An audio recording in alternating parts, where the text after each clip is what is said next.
que ahora vamos a tener un tiempo bien especial, unos minutos, de un panel de preguntas y respuestas. Así que queremos que esto sea interactivo, que si usted tiene una pregunta, usted pueda levantar su mano.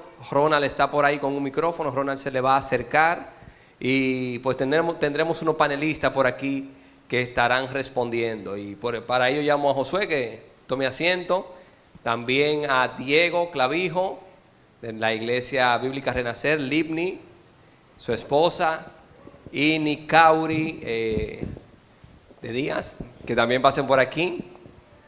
Así que vayan pensando sus preguntas, levanten sus manos y bueno, Ronald en un momento se les acercará.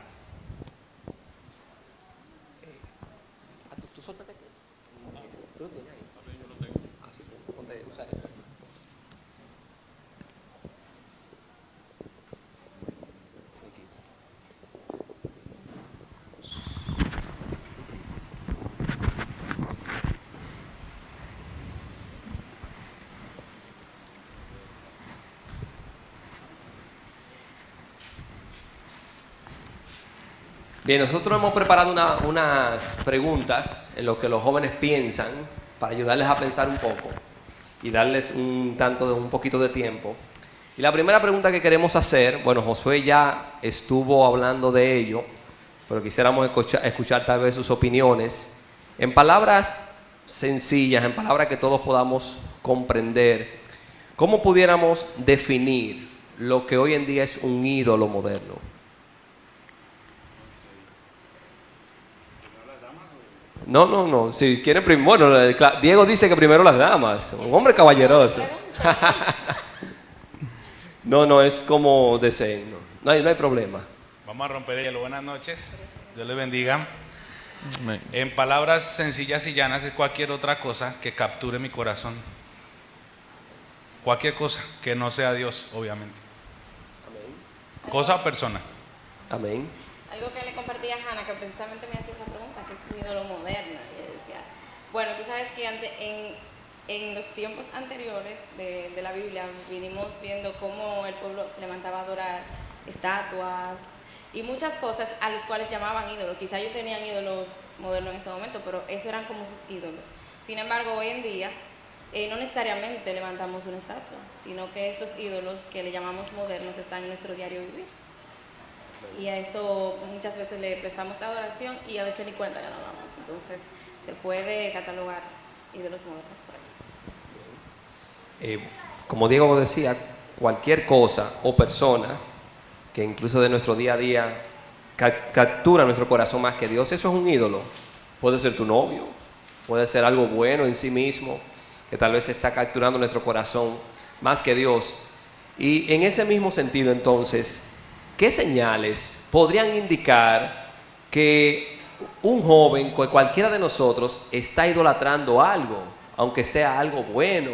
Josué mencionaba algunos ejemplos como la universidad, las redes sociales que no son malas en sí mismas, pero ¿qué señales pueden haber? O ustedes pudieran decirnos que nos digan, mira, esto está indicándote que tú estás adorando eso o esa cosa. Bueno, creo que es sencillo.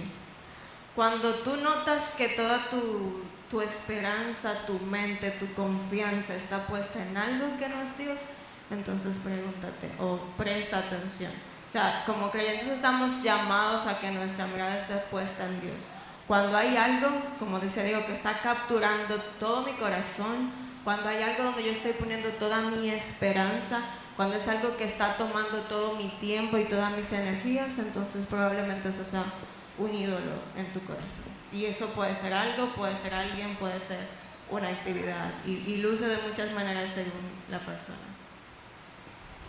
Amén. ¿Alguien más que quiera aportar en ese sentido? Bueno, yo quisiera como retomar un poco el tema con el versículo que abrieron la predicación. Si tienen sus Biblias ahí en 1 Corintios 10, cuando Pablo menciona lo de la idolatría, ¿verdad? Voy a leerlo desde el principio para que lo poner en contexto. Porque no quiero, hermanos, que ignoréis que nuestros padres, todos que estuvieron bajo la nube y todos pasaron el mar. Y todos en Moisés fueron bautizados en la nube y en el mar. Y todos comieron el mismo alimento espiritual y todos bebieron la misma bebida espiritual, porque bebían de la roca espiritual que los seguía, y la roca era Cristo. Pero de los más de ellos no se agradó Dios, por lo cual quedaron postrados en el desierto. Mas estas cosas sucedieron como ejemplos para nosotros, y aquí viene la parte que quería resaltar. Hablamos de que los ídolos tienen que ver con el corazón. Para que no codiciemos cosas malas como ellos codiciaron, ni seáis idólatras como algunos de ellos. Según está escrito, se sentó en la puerta, en el pueblo a comer y beber y se levantó a jugar. Vamos a hablar hasta ahí. Pero lo que quería resaltar era eso. El contexto que viene hablando Pablo es de lo que pasó con el pueblo de Israel en el Antiguo Testamento. Y si nos damos cuenta y nosotros rastreamos el Antiguo Testamento, el pueblo de Israel tenía un gran problema, era un pueblo idólatra, porque su corazón estaba lejos del Dios vivo y real, ¿sí? Pablo también va a escribir en Colosenses 3 y él va a decir, vamos a ir rápidamente ahí, Colosenses 3:5. Él menciona: por tanto consideren los miembros de su cuerpo terrenal como muertos a la fornicación, la impureza, las pasiones, los malos deseos, y aquí viene nuevamente, y la avaricia, que es idolatría. El corazón, el corazón. Todas las cosas que en mi vida capturan mis deseos, mis anhelos por encima de Dios, ¿verdad? Les voy a dar un ejemplo. A veces nosotros creemos que los ídolos son cosas malas en sí, o cosas del mundo.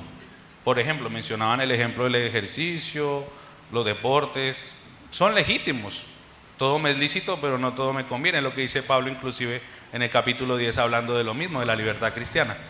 Pero lo que en realidad se vuelve un problema es cuando mi corazón anhela tanto eso, y puede ser incluso cosas como la misma Biblia. Eso es algo a veces difícil de digerir, pero la misma Biblia puede ser mi ídolo si está por encima del Dios que la escribió. Por eso vemos tanta gente legalista, por ejemplo. Entonces, identificarlo primero, oración. La oración de David: Señor, hazme saber, hazme entender, examíname, oh Dios, si hay en mí camino de perversidad. O sea, que el Señor sea el que por medio de su Espíritu Santo te revele si tienes ídolos, y si tu corazón está en otra cosa, que no sea la persona de Dios. Amén. Y Mari, Amén. Diego mencionaba lo del Antiguo Testamento, y en el Antiguo Testamento uno puede ver que, por ejemplo, esa idolatría se evidenciaba en murmuración, en queja, en insatisfacción. ¿Cuántas veces el pueblo de Israel se sintió insatisfecho con lo que Dios le daba? Entonces eso mostraba que ellos muchas veces dieron más importancia a las bendiciones, a lo que Dios creó, que al Creador en sí. Amén. Ahí, perdón, agrego algo más. Hay un ejemplo que yo uso mucho con mis estudiantes. Yo les hago una pregunta: ¿dónde debe estar mi fe? ¿En la provisión de Dios o en Dios que provee? Ahí podemos identificar, por ejemplo, si tenemos un ídolo con el tema del sustento, ¿verdad? A veces decimos, no, y oramos para que el Señor provea. ¿Y si el Señor no quiere? ¿Y si el Señor te quiere llevar por necesidad? Entonces tu corazón está puesto en la provisión de lo que Dios me puede dar, y usamos a Dios como un instrumento para que Él bendiga mi propio plan. Ahí tenemos idolatría. Amén, así es. No sé si alguien tiene alguna pregunta. De los jóvenes, no se pongan tímidos, ellos están aquí para aguantar cualquier bombazo que ustedes le quieran tirar. Yo tengo otra pregunta por aquí. Hoy en día creo que no hay nadie aquí que no tenga una red social. Todos tenemos, aunque sea una. Y a raíz de eso, ¿qué peligros pueden existir en uno buscar la aprobación en las redes sociales, o buscar mejor los likes, los me gusta, que tú mencionaste algo de eso también, Josué? ¿Qué peligros puede existir en esa tendencia? Adelante, adelante. ¿Por qué me miran a mí? Bueno,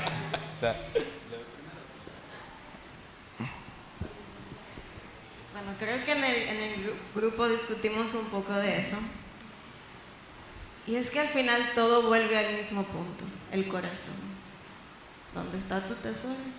Allí está tu corazón. Entonces, ¿qué peligro hay? Que tu corazón se volque a que sea más importante el ser visto, que sea más importante lo que tú puedes mostrar a otros que Dios mismo, o que tu tiempo para el Señor. Y qué otro peligro puede ser también es que, o sea, las redes sociales incluyen tiempo para tú usar las redes, publicar cosas implican tiempo. Entonces muchas veces el peligro está en que yo puedo empezar a que mi corazón se volque en el ser visto y en dedicar más tiempo a eso que a Dios mismo. Entonces eso puede ser un peligro, o sea, cualquier cosa que volque mi corazón a eso que no sea Dios. Y eso mencionaban todos el pueblo de Israel. Si ustedes recuerdan el tiempo de cuando Moisés sube al monte y el pueblo le dice: Moisés tiene mucho tiempo allá, construyenos un ídolo. Y Aarón le construye el becerro de oro. Y es interesante ese punto porque se construye el becerro y ellos dicen, el pueblo de Israel dice: aquí está el que nos sacó de Egipto. O sea, al final ni siquiera tenía que ver con la estatua en sí misma, sino que ese punto donde tú pones otra cosa en el lugar que le corresponde a Dios, donde tú buscas más otra cosa que no sea que toda la gloria sea en quien Dios es, entonces es un peligro muy grande. Y en el caso de las redes sociales, el tiempo que te quita, por ejemplo, tú puedes levantarte temprano, lo primero que ves es el celular, viendo a ver los likes que te llegaron. Por poner un caso, tú puedes, por ejemplo, faltar a tu trabajo, o sea, en relación a tus responsabilidades, por quizá usar el celular. En la misma iglesia tú puedes estar chateando, puedes estar viendo en vez de estar en adoración al Señor. Y eso tú puedes dedicar más tiempo viendo redes que leyendo la Biblia. Y algo, volviendo al punto de la aprobación, es que si nos ponemos a pensar, debemos de saber, ¿verdad?, que cuando buscamos aprobación de una persona es más fácil, ¿verdad?, que buscarla para el Señor, porque el Señor conoce nuestros corazones. Sin embargo, cuando posteamos cosas para agradar a las personas, buscar la aprobación de las personas, ya todos sabemos lo que a la persona le gusta ver. ¿Entienden? Entonces vamos como acondicionando lo que mostramos para que a las personas les guste, para llamar la atención de las personas. Sin embargo, al Señor no tenemos que hacer nada para llamar la atención del Señor. Entonces a veces nos olvidamos porque podemos mostrar todo lo que a las personas les gusta. Por fuera todo está muy bien. Sin embargo, cuando Dios nos ve el corazón, ahí es donde estamos pensando como, bueno, por eso es más fácil agradar a las personas, al hombre. Y también algo que debemos de recordar siempre, y es que no debemos de hacer nada, a contrario que las personas, ¿verdad? Cuando tú quieres agradar a una persona, llamar la atención de la persona, tú tienes que hacer cosas. El Señor, para llamar la atención del Señor no debemos de hacer nada, ya Cristo pagó por nosotros y a través de Cristo somos aceptados en el Señor. Entonces esa es la gran diferencia cuando buscamos aprobación, donde no la buscamos, que incluso es más desgastante, porque tú tienes que estar en una constante actualización de ver lo que a la gente le está gustando. Sin embargo, nos olvidamos que a través de Cristo somos aprobados por nuestro Dios. Amén. Yo quisiera agregar algo, y es que en el tema de las redes sociales, miren, la Biblia tiene áreas, a veces pensamos que la Biblia es solamente blanca o negra, luz o tinieblas, ¿verdad? Pero tiene áreas grises, sobre todo con el mundo que vivimos hoy en día. Una de esas es las redes. Entonces, o los tatuajes, o cosas como esas, ¿sí? Donde la Biblia no marca mandamientos claros, pero sí principios que nos ayudan a vivir, ¿verdad?, conforme a lo que Dios quiere de nosotros. Las redes sociales es peligroso, porque nuestro corazón se puede inclinar tarde que temprano a que eso sea lo que gobierne mi vida.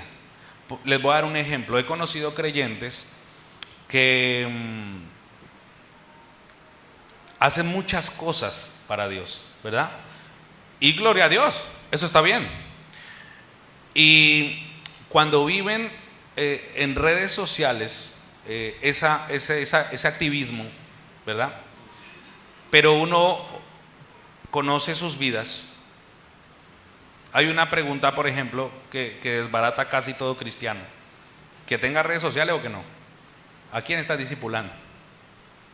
Tú ves. Entonces se vuelve como: yo vendo un producto que el mundo consume, y gloria a Dios, yo estoy de acuerdo con que en las redes sociales se tiene que hablar de Cristo, pero no puede ser más importante que mi deber como creyente delante de Dios. Cristo dio órdenes claras: vayan, prediquen el evangelio, hagan discípulos y enséñenles las cosas que yo les enseñé, ¿verdad? Además que si lo llevamos a ese plano, tampoco se trata de cosas que yo pueda hacer, sino que el Espíritu Santo de Dios es el que me lleva a hacer eso. Entonces es importante tener eso en mente.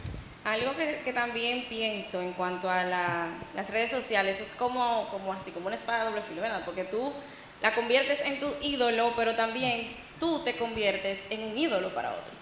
Entonces hay como una línea bien estrecha en que las personas vean que yo puedo bendecir tanto a otra persona que se queden como que, ok, ella es un referente, cuando Cristo debe de ser nuestro referente. Entonces hay una línea bien estrecha en que las redes sociales sean mi ídolo o yo ser un ídolo, o que las personas tengan un ídolo a través de las redes sociales por las cosas que hacen, que al fin y al cabo va redondeando en lo mismo. Si no apunta a Cristo, y Cristo debe ser nuestro referente, no cualquier persona que pueda llamar nuestras atenciones a través de las cosas buenas que pueda hacer a través de las redes sociales. Amén, amén. Hay 3 preguntas que quiero hacer antes de que el tiempo se nos agote. Entiendo que son muy importantes. Bueno, alguien levantó... pues, perdón. Tenemos una pregunta ya con Sí. Samuel. Y hay otra ya. Buenas noches, Dios le bendiga. Tengo una pregunta en relación a los ídolos y bueno, hablando un poco acerca de lo que tiene que ver con la forma de yo enfrentarlos. Nosotros nos hemos dado cuenta durante el Antiguo Testamento y lo que tenemos hasta ahora, que una de las partes más importantes era que el pueblo se alejaba de Dios. Más que el hecho de cómo estaba su corazón, era que ellos se alejaban de Dios. Y creo que es el sentido principal de las Escrituras. Aún cuando Moisés sube, lo que Dios le reclama a Moisés es cómo este pueblo, aún viendo, me dio la espalda. Viéndolo ahora desde el punto de vista de lo que tenemos hoy en día, la obra del Espíritu Santo en la vida del creyente, y viendo Gálatas capítulo 5, una de las partes que Gálatas habla en el capítulo 5 es que la idolatría es parte de la carne del hombre.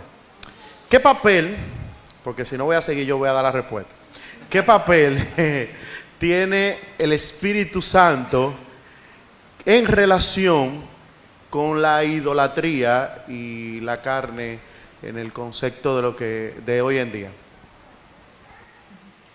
Si seguía iba a dar las respuestas, ¿verdad? En ese mismo contexto de Gálatas 5, si ustedes se fijan, él empieza ya los versículos casi al final diciendo: anden en el Espíritu y no satisfagan los deseos de la carne. Y empieza diciendo que una evidencia, como decía Samuel, de la carne, de las obras de la carne, empieza avaricia, fornicación, y menciona la idolatría. Después de eso, entonces, él dice algo interesante. Pero una evidencia o el fruto del Espíritu, como es que lo conocemos, el fruto del Espíritu es gozo, paz, paciencia, bondad, benignidad, fe, mansedumbre y templanza. La templanza tiene que ver con el dominio propio.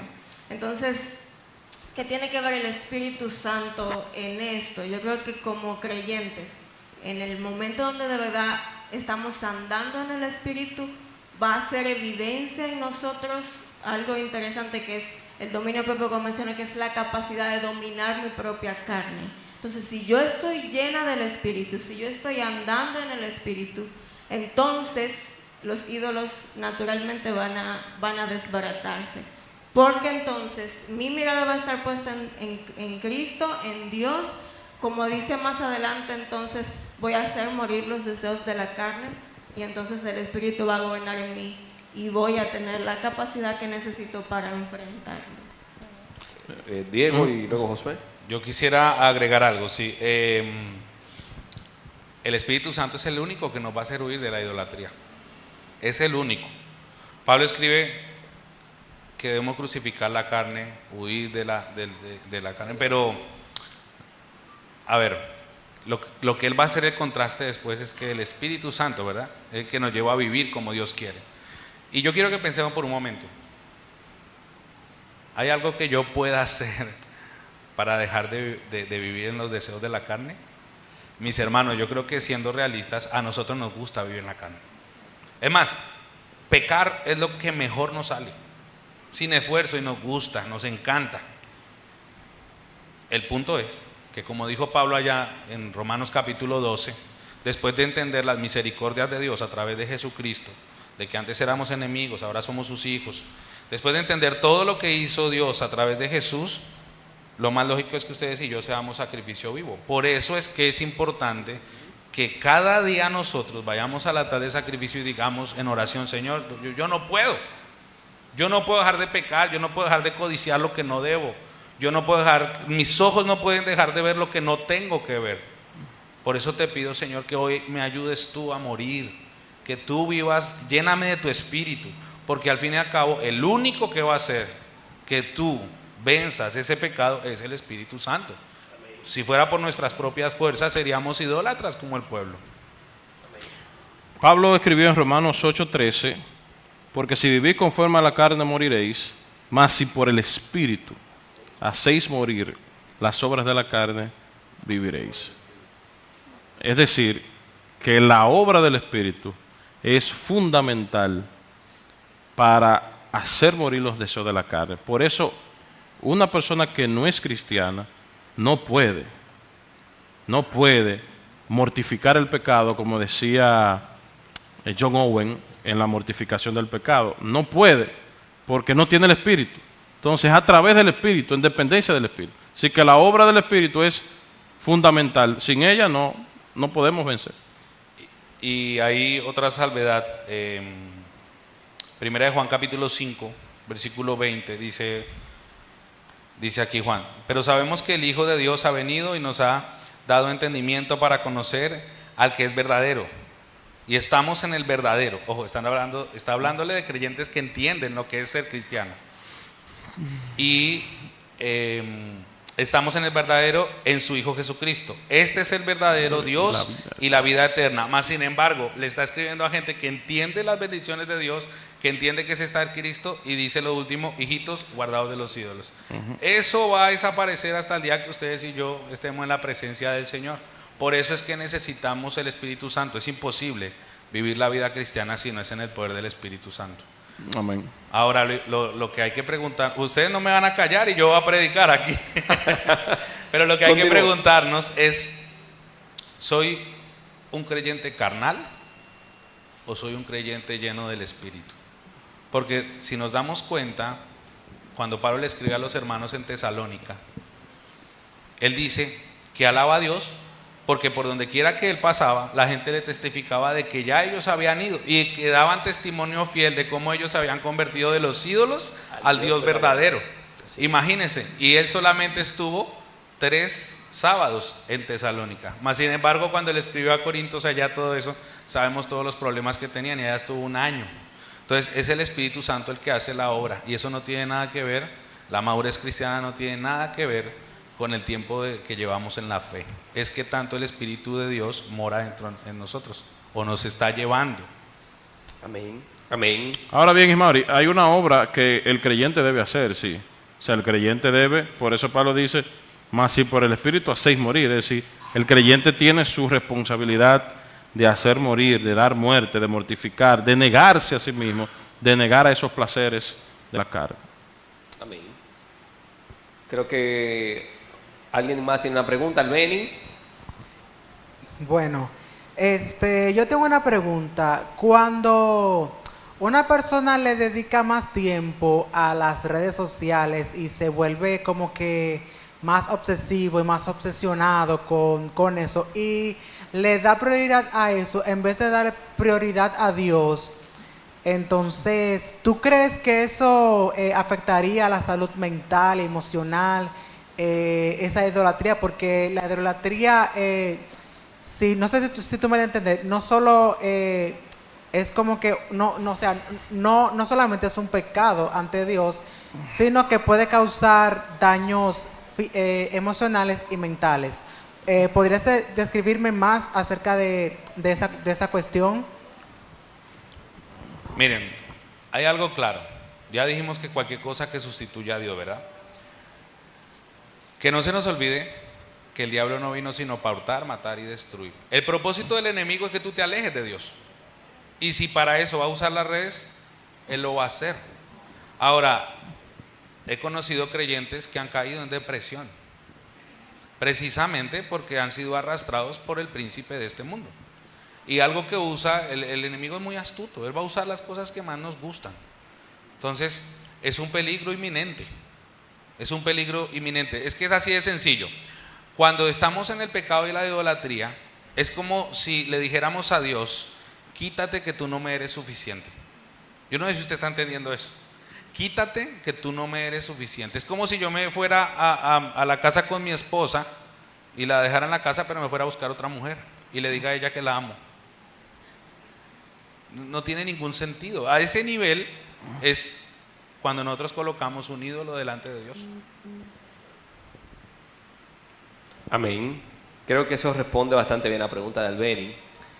Yo tengo una pregunta, y José hablaba en su mensaje acerca de aquellos, tanto hombres como mujeres, que a veces no quieren dar ese paso al matrimonio o al noviazgo porque se han acomodado simplemente.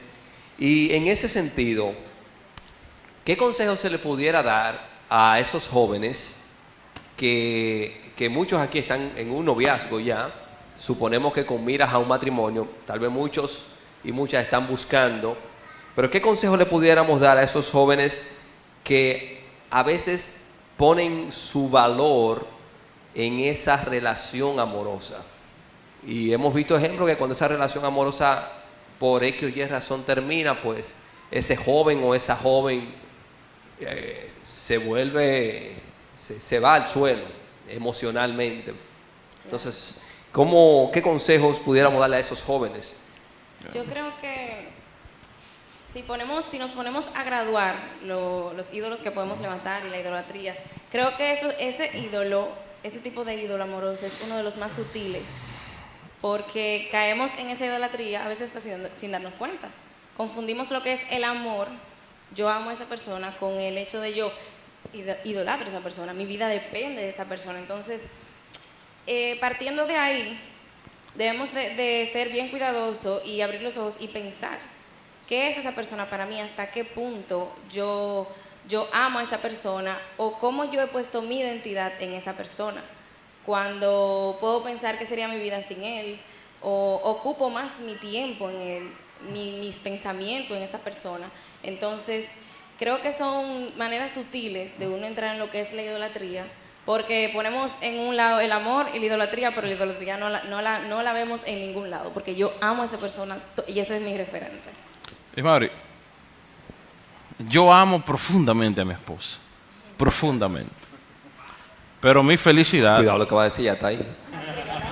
Pero evidentemente mi felicidad, mi satisfacción plena debe ser Cristo.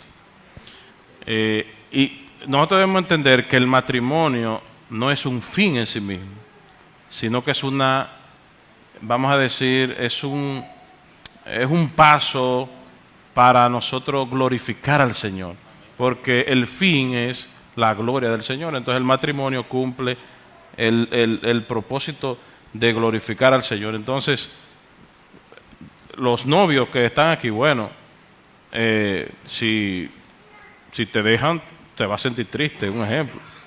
Pero evidentemente que tu felicidad, esperemos que no suceda eso, ¿verdad? Pero que uno debe entender, y usted debe entender, que la felicidad, su satisfacción se encuentra en Jesucristo, en su evangelio, en su palabra. Amén. Sí, él preguntó un consejo. Sí. Como si ese caso está pasando, significa que no has entendido que Dios es suficiente. Entonces mi consejo para ti es: ve delante del Señor, pide que examine tu corazón, arrepiéntate y empieza a pedirle que te llene de su espíritu y que te permita poner tus ojos en él antes que en cualquier otra cosa. Bueno, de mi parte, creo que hay algo que ha sido muy marcado en nosotros los creyentes evangélicos, y es que nosotros tendemos a seccionar nuestra vida y nuestra fe. O sea, somos uno en la casa, uno en el trabajo, o sea, seccionamos nuestra vida: casa, trabajo, iglesia. Pero el creyente no puede seccionar nada, porque la Biblia dice que todo lo que hagáis, hacedlo de corazón como para el Señor y no para los hombres. Todo lo que el creyente hace tiene y debe ser espiritual, ¿sí? ¿Por qué digo esto? Porque cuando nosotros no tenemos una cosmovisión bíblica de la vida, entendemos entonces que yo vengo a la iglesia, soy creyente, alabo a Dios, canto, pero en el amor, ¿quién rige las reglas de mi relación? ¿Quién rige las reglas de mi identidad? Debería ser la Biblia, pero muchas veces es nuestra cultura, o lo que nos han enseñado en casa, o las experiencias de amigos, ¿sí? O mis propios deseos, que qué peligroso que es eso. Entonces, cuando Dios no gobierna todas las áreas de mi vida, cuando creemos en ese término de secularidad, por ejemplo, cuando decimos, no, en lo secular, o en mi vida secular. En mi vida secular, hay que tener cuidado con eso, porque el creyente debe ser creyente siempre. Amén. Debe glorificar a Dios en todas las áreas de mi vida. Entonces, lo primero es entender que nosotros estamos llamados a ver todas las cosas desde la óptica de Dios. Y lo segundo es precisamente que si estoy en una relación, mi identidad tiene que estar anclada en Cristo. Cristo debe llenarme a mí, no la otra persona. Porque como decía Josué también, el matrimonio no es más que glorificar al Señor y hacer que el reino de Dios se extienda en la tierra. O sea, ni siquiera tiene que ver con mi propia felicidad. La felicidad viene de la mano, por añadidura, pero no, es más, el que le diga que se casa y que es feliz siempre, bueno, está diciendo una mentira muy grande. Pero lo que sí les quiero decir es, no seccionemos la vida de nosotros, sino que miremoslo todo desde la óptica de Dios. Y recomendarles un libro que nos ayudó mucho a mí y a mi esposa. Nosotros nos leímos Un matrimonio del reino, de Tony Evans, muy bueno. Pero aquellos que son solteros acá, les recomiendo uno que se llama Solteros del Reino, del mismo autor, Tony Evans. Y otro que se llama ¿Qué estabas esperando?, de Paul, bueno, mi inglés es malo, ¿cómo que es? Paul David Tree, es como 3. No, mentiras, pero ese libro es muy bueno, créanme. Son autores cristianos que te van a hacer ver las cosas desde otra perspectiva. Amén. Y en el cielo, no dice la Biblia que no nos daremos en casamiento. Es decir, que en el cielo, bueno, cásese aquí, como dice Lynn. Lo siento por los solteros. En el cielo no vamos a tener eso de que es mi esposa, no, sino que vamos a estar concentrados en Jesucristo. Por eso, el matrimonio se acaba en la tierra, no sigue para el cielo. El matrimonio eterno nuestro es con Jesucristo. Ay, oren, los que están solos, oren. Pero Amén. cásense, cásense. Y los que están solos como... Chuchi, El cásense. próximo panel. Amén. No, Los que estamos casados, gloria a Dios. no, y los que están solteros, que miren bien a su lado. Dice un corito, mira a tu alrededor. Ey, fíjate bien. No se vayan de una vez después del culto. Y ya cerrando el panel y dándole las gracias a ustedes por las respuestas que han sido bien acertadas, ¿qué pasos prácticos ustedes recomiendan? Uno, para identificar esos ídolos, se ha dicho mucho, ustedes han dicho mucho de eso. Y dos, para entonces derribarlos. Josué daba el RAC, el reconoce, arrepiéntete, cree. Pero ustedes también, ¿qué aporte pudieran dar? ¿Qué pasos prácticos que cualquier joven aquí pudiera decir, bueno, con esto yo puedo examinarme ante la palabra y ver que estoy idolatrando X cosa?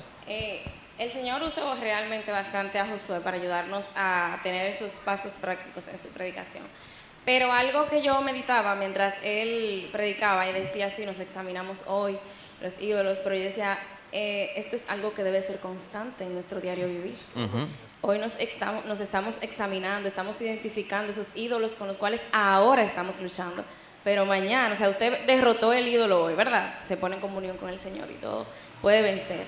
Pero mañana no deje pasar por alto de que también debemos de examinarnos, que el Señor nos ayude, que Él sea quien nos examine y nos haga entender cuáles son esos ídolos que con frecuencia están invadiendo nuestro corazón. Y no olvidar que hoy puede ser uno, mañana otro. Entonces, no perdamos de vista eso, no nos dormamos, sino que seamos intencionales en pedir al Señor, rendirnos ante Él, hacer estos tres puntos que Josué nos dio en esta noche.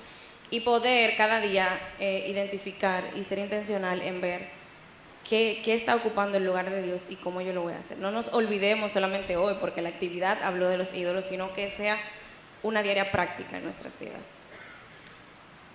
Creo que más que pasos necesitamos, Josué nos ayuda mucho, como decía Nicauri, pero recordar que nosotros no podemos, o sea, en nuestra carne no es posible. Entonces, ¿qué necesitamos? Necesitamos el control del Espíritu Santo en nuestras vidas para poder derribar cualquier ídolo y poner nuestra mira en el Señor. Entonces necesitamos estar completamente llenos del Espíritu Santo. Ok, yo pienso que sí, hay consejos y todo, ¿verdad? Yo hablaba con una persona y yo le decía, por más de que nosotros te digamos la fórmula mágica, que no hay, la fórmula mágica pues para que tú te alejes de X o Y situación que a Dios no le agrada, al fin y al cabo es un asunto que le compete a ti y a Dios, ¿sí? Entonces mi consejo es oración. Hay que orar, y hay que orar en el Espíritu, no esas oraciones que a veces uno empieza a hacer y le da sueño y no se acuerda que tiene que orar. No, hay que orar en el Espíritu para que el Señor primero te haga entender cuáles ídolos tienes, ¿sí? Reconocerlos, como decían en el mensaje.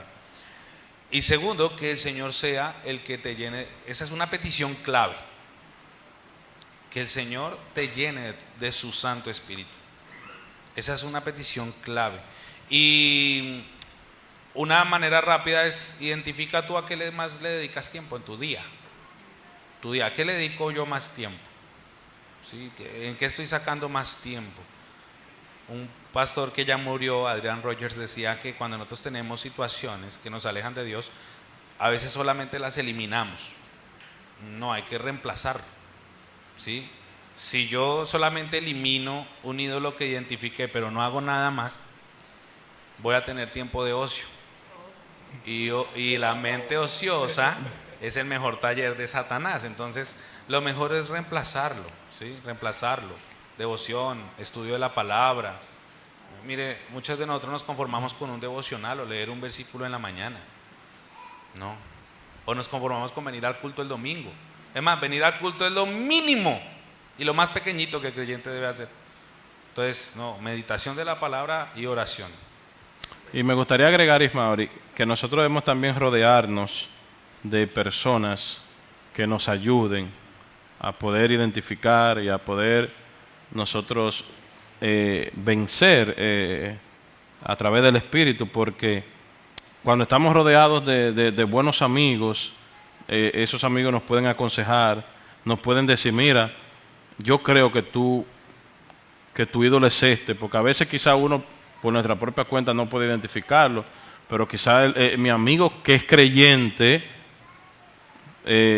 nos puede ayudar y puede orar por nosotros. Y también una manera que las amistades ayudan es que el otro te pregunte: dime, ¿cómo va tu lucha? Como que tú le vayas rindiendo cuenta, y eso también ayuda bastante. El pastor se metió en un terreno que yo dije, bueno, no iba a tocar, pero sí lo va a tocar. El discipulado. El discipulado. Mire, a veces nosotros entendemos que el discipulado es dar 2 o 3 lecciones bíblicas y acabé con ese discipulado y sigo con otro. Jesucristo pasó 3 años con los discípulos y les enseñaba y andaba con ellos. Y mejor dicho, comía con ellos, vivía con ellos, estaba con ellos. El discipulado es clave. Nosotros los creyentes, a veces, por no exponernos, no queremos que la gente se relacione con nosotros. y venimos a la iglesia y nos saludamos y todo, pero salimos y no volvemos a ver a la de la iglesia en toda la semana. Es más, Cristo nos dijo que teníamos que hacer discípulos. Por eso, una vez más, hagamos discípulos. Pregúntese quién lo está discipulando. Y nosotros, en esta edad que tenemos, jóvenes todavía, a veces entendemos que yo ya me las sé todas. Yo no necesito que nadie me discipule. No, rendir cuentas es bíblico, es bueno, te ayuda. Así que ora a Dios, busca a alguien que pueda guiarte, ¿verdad? Porque esa es la otra, no puede ser una persona con tus mismas luchas. Eso no tiene sentido. Alguien que te pueda guiar, que te pueda acompañar, que pueda orar por ti y que te pueda llevar a la palabra. Amén. Amén, amén. Bueno, demos un aplauso a estos panelistas. Vamos a ponernos de pie para orar.